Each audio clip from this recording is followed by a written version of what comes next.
Thank you. So I'm assuming my mic is working, correct? Yay! Thanks for wading through the technical difficulties. So as he said, I'm a clinical psychologist, and I've been doing this for over 20 years. And I've seen just about everything I always say, and then something new comes in my office. So let's go on with the show. Everybody knows what CRPS is by now, and how we experience it psychologically is pain. It hurts, correct? And after a while, we feel like we can't take it anymore, and we need relief. So let me tell you a little bit about my story. So I am a clinical psychologist, yes, and I also have RSD, and it kind of likes to roam around my body, but it started way back, and I wrote this whole story out because, like a lot of people, I don't like to tell my story. It brings you back to that awful time in your life, and you don't want to think about it. So if you have emotion, it's healthy, but that might come, you never know. So anyway, at the time, I was a psychologist seeing your everyday, garden variety person. I usually see pretty high functioning people who have bad things happen to them and they react with depression or anxiety. And I teach them skills on how to deal with it. My job, I always thought, was to work myself out of a job. So teaching people how to deal. Then one day, I was walking with a client out of my office, and we were going down to the parking lot. And I usually took the elevator, and at that time, my client didn't want to do the elevator, so we took the stairs. And the stairs were very slippery tile, and then at the bottom of the stairs was a Pepsi machine and a nice flat concrete floor. And I just slipped and boom. And I don't remember what happened after my foot went out with underneath me, except for a little bit of grabbing the handrail. And that's one reason why my left hand is worse than my right. So at the bottom, like I said, I don't remember what's going on, but my client says that she thought I was dead. And she grabbed my phone, because she didn't even have a cell phone at the time, and dialed 911, and the firemen got there. And they tried to take my pulse by my wrist, as they usually do, and I'm screaming, because 9 bones in each wrist were broken. Actually, there were 9 fractures. And of course, that's where you have most of your bones are in your wrist, right? So it was a jumbled mess. And it's, growing, inflaming as they're trying to get me into the ambulance and take me over to the hospital. So that's one thing I liked about the screaming, was it showed me I wasn't dead, showed her I wasn't dead. And I also noticed my neck wasn't broken. It did have some problems with it, and I'm still dealing with those problems. And I also, beyond the wrist issues, have lower back, upper back, knees, ankles, and even toes that got into this mess from rolling over all the stairs. And I landed with somehow a step, I guess, was across my face, because I had this nice bruise going like this. But I didn't break my nose, so that's pretty amazing. And I had glasses on, and I don't know where they went at that point, so my eyes were safe. I ended up being with a great doctor. This was over Labor Day weekend, who knew? And he was a great wrist and hand surgeon, put me back together, and then they sent me on my way, and they sent me to my mom's house. I was an independent person at the time. I was divorced, didn't have anybody at home, no children, no spouse. And they're like, okay, you're going home with your mom. And I'm like, oh, no. but who else, right? So she got to learn how to do things that we used to do when I was 1. And it was really uncomfortable for both of us. So I started figuring out, what can I do to get myself independent again? So I'd go through the kitchen and try and open the drawers with my toes and trying anything I could to find things that would work. But a lot of it at the time was just the pain. What on earth am I going to do with this? They gave me pain medication, of course, and it just wasn't doing it. And I'd end up crying, and she'd be like, you just have to handle it. And I'm like, okay. But I had no idea, like, what does this mean? How do people deal with something like this? I thought pain was just ordinary pain, and it's not. It's this RSD, CRPS is a whole different animal. So I did a lot of research in the area and became my own pain specialist. Found great people who could help me and got my own team going. I really wanted to know, not only for myself, but I wanted to get back to work as soon as possible. And that would mean also turning it into a positive and trying to teach others how to deal with it, because I can't be the only one out there. So how do people deal? I really didn't know. I had to find my way. I figured out, as you've been hearing, this is a biopsychosocial disease. There does need to be a team approach. On the bio end, you have the body reacting in the ways it does, depending on the system that it affected, and then it can move to different areas. And you have to figure out what kind of medications work for you, which don't, any alternative things you can possibly do. And then the psychological has a lot to do with your own grief. You know, what you thought was your life has ended, and you have to start something else now. You also have pain to deal with, which is depressing, the anxiety over what do I do now. And then the social aspect of it, how does it affect your relationships? If you are married, how's it going to change how you and your spouse relate? Some spouses can't hang and they leave. A lot of them do, actually. And then there are the parents and the children. I've heard a lot of people say their children are like their extended limbs,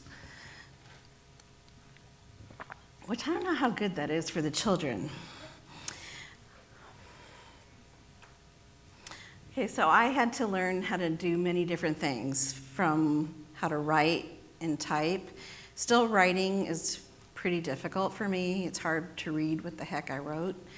I like typing a lot better, so luckily a lot of things are going digital.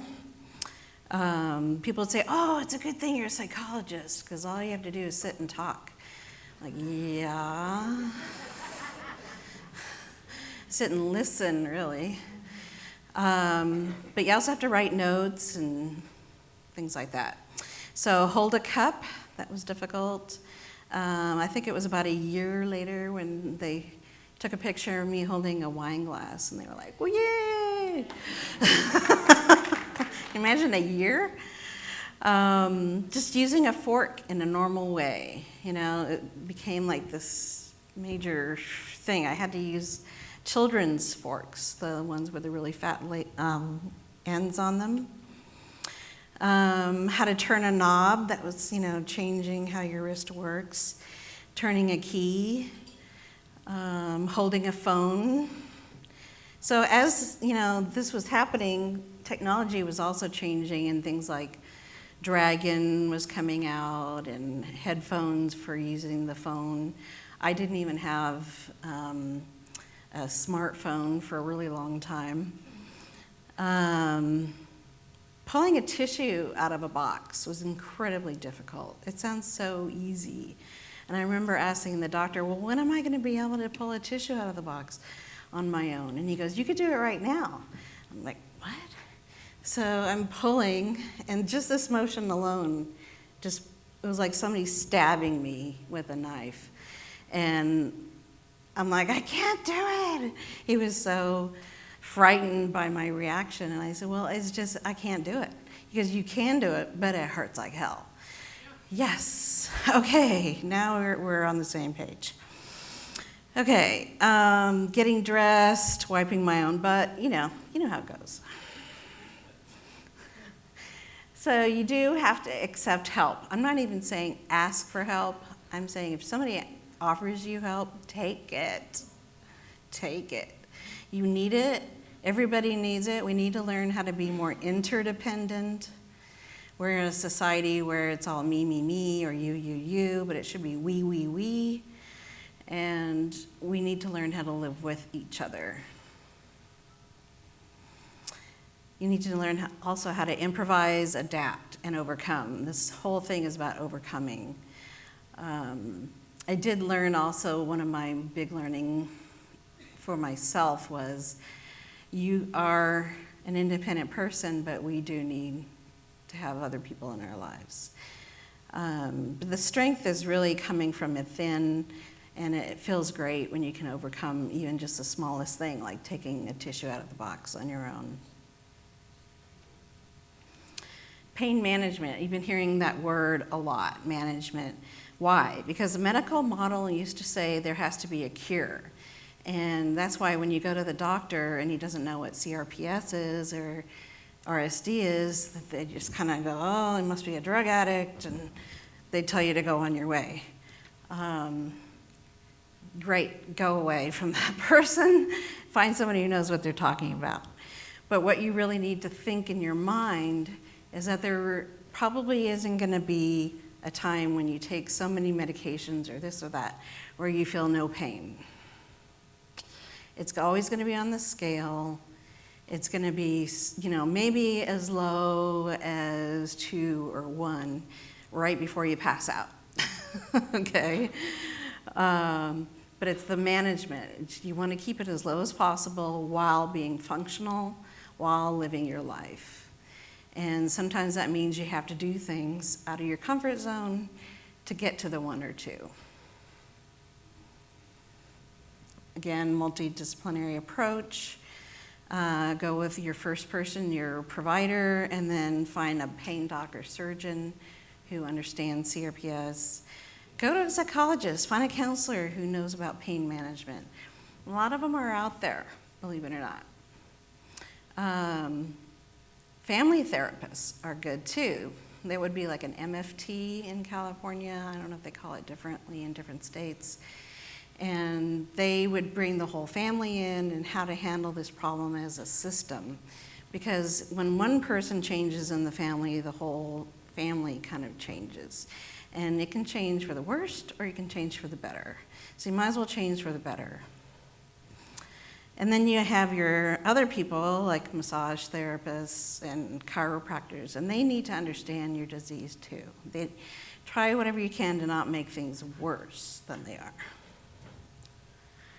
Obviously, you need to start with accepting your diagnosis.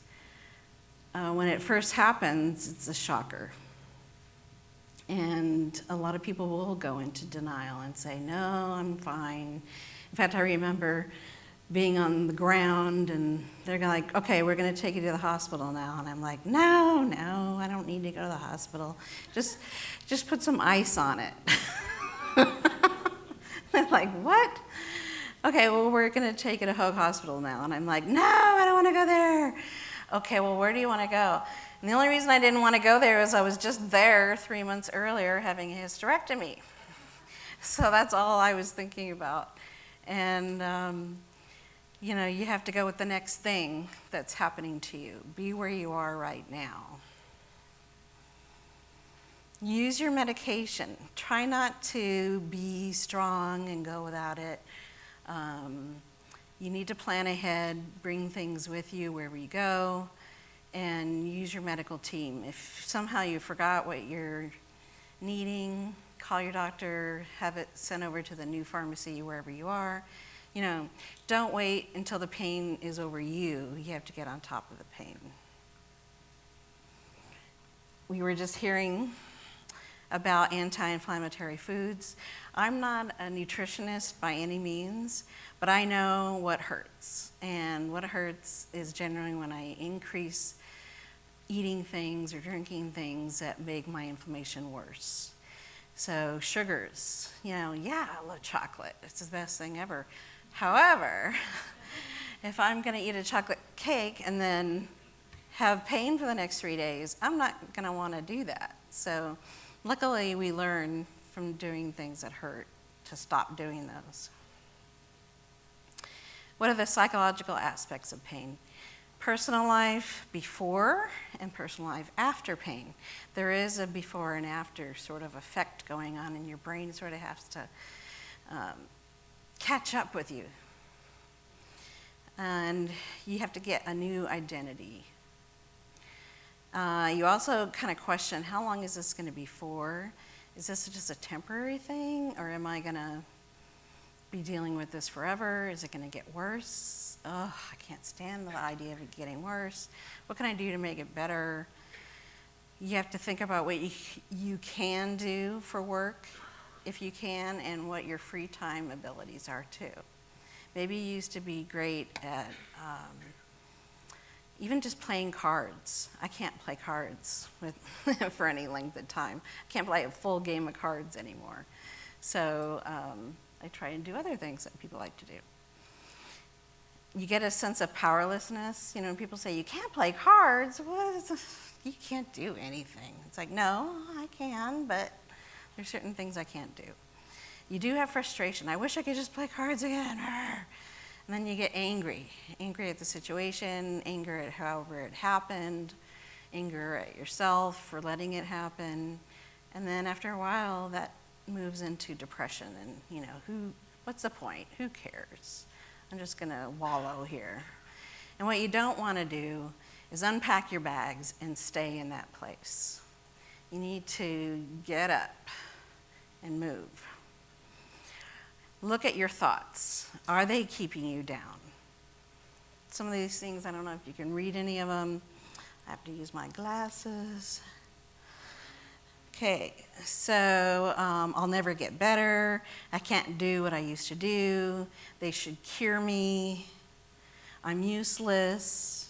I can't stand it. No one believes me. Am I imagining this? Why do I hurt? What can I do? Do all of these sound familiar to you? And you can imagine all that boiled up would cause fear, depression, anxiety, frustration, and fury. So what do? You have to look at each one of those thoughts, ask yourself what's realistic about them, and figure out what you can do about it. You'll see there's a boo-boo on here. The counter argument should not have an E in there.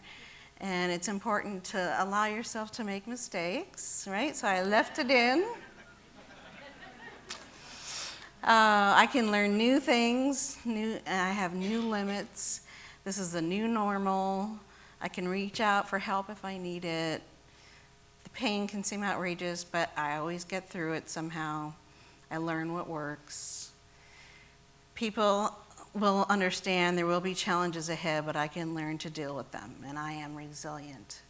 If you have that attitude versus the one before, which one do you think is going to make you feel better? But you might need to remind yourself. So even as, corny as it sounds, I like to make flashcards with these new thoughts on them and stick them around your house, like on your refrigerator, your mirror, and just read them every day. And some days you just have to say, well, tomorrow is going to be a different day. Today sucked, but tomorrow's going to be better. And sometimes it's hour by hour, sometimes it's minute by minute. You just have to breathe through it. You also might find that you're more creative than you ever thought, and you need to start sort of distracting yourself with things that do not involve pain. So some kind of art. You can distract yourself with the beauty around you. I want you to do a little experiment.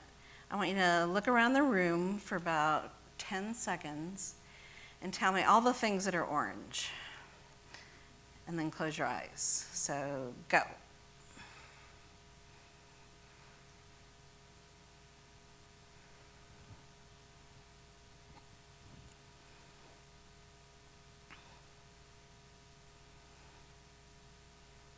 Okay, close your eyes. Think about all the things that are orange. Now turn to the person to your right, open your eyes, and tell them all the things in the room that are green.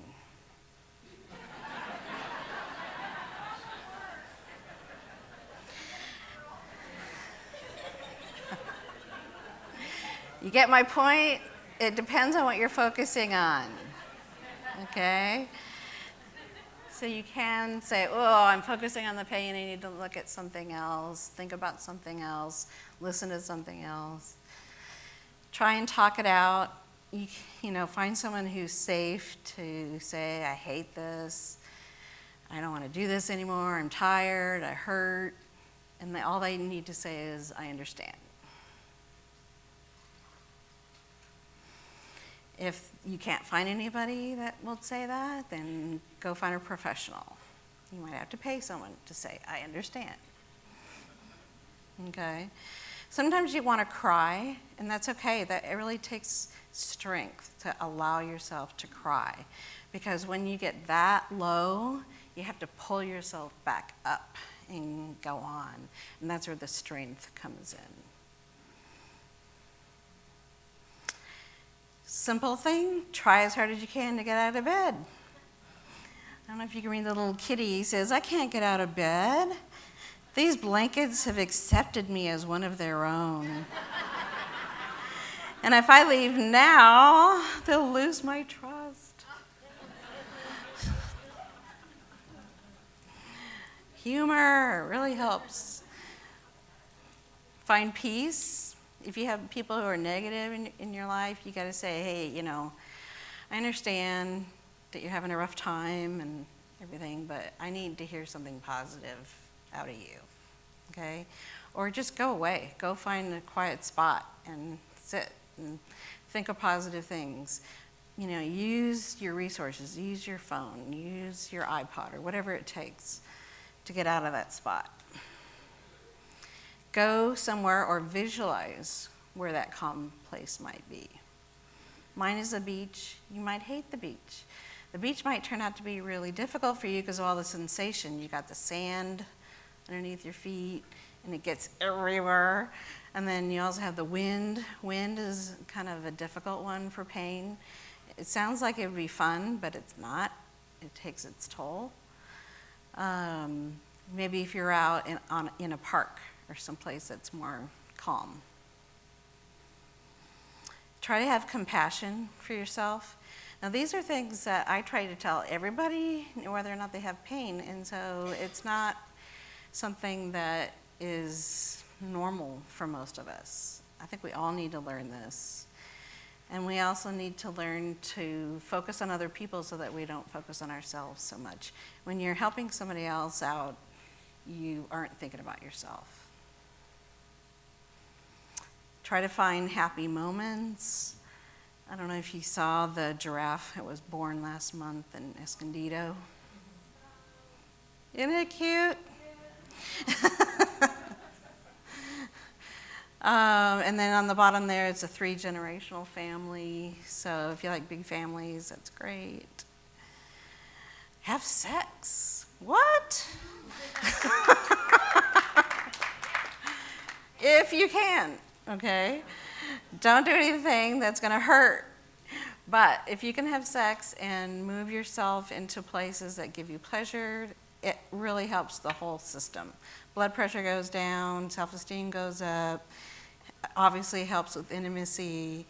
You feel less pain because you have more dopamine going on in your brain, and so it counteracts the pain.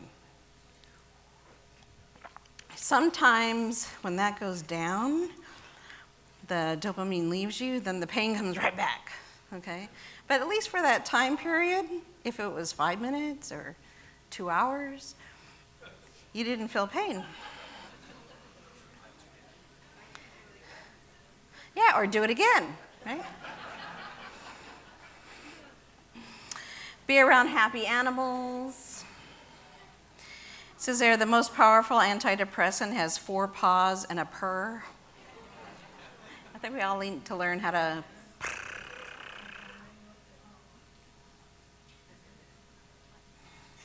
Oh, there we go. Call on friends who get you. This is from Oprah. She says, lots of your friends want to ride with you in the limo. What you want is someone who will take the bus with you when the limo breaks down.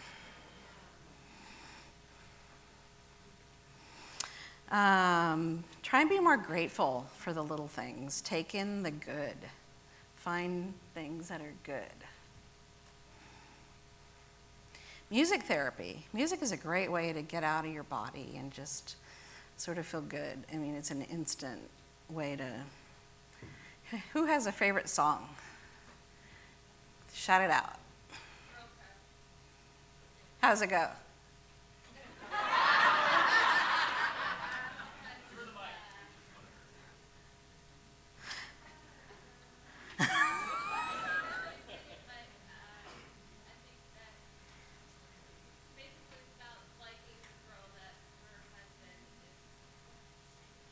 Oh, okay. Okay. And what about like Uptown Funk? Yeah? Everybody knows that one? It's hard to not bounce a little bit. Just that little bouncing can make your body feel better. It adds dopamine again. Children, if you have children, you're wonderful. They have the greatest little giggles. If you don't have children, borrow somebody else's. Why not? Have them visit. Hear laughter. Somehow you need to hear some laughter and make yourself laugh. You know, a lot of times laughter is spontaneous, but you need to sort of plan it. It definitely helps with every possible thing in your body, including pain. What is this living well with CRPS, right? You're going, well, wait, you haven't told me that yet. Well, definitely there's suffering, but in between the suffering, there's good stuff. And take in the good stuff. Try to do whatever you can. Compromise somehow. You might notice the F perfect in there. Make sure you rest. I was going to say, let's take Heather, for example. Who doesn't know Heather now? This is all the, few pictures that I have of her doing things that you would think, how on earth does she ever do this? I don't know. Sorry, that was my mic. I can't figure it out. But, I mean, she's swimming with the sharks and flying up to Alaska, and it's just amazing to me. Meanwhile, she knows she has flares, but she gets through them and then moves on. Resilience. It's been a rough week, but I made it. How about you? Remember, tomorrow's another day, and keep on swimming. After I had my accident, I actually had several other medical things happen, including cancer, and the just keep swimming, swimming, swimming. Who knows the song? You got to do that. Even just singing it to yourself will make you feel better. Thank you.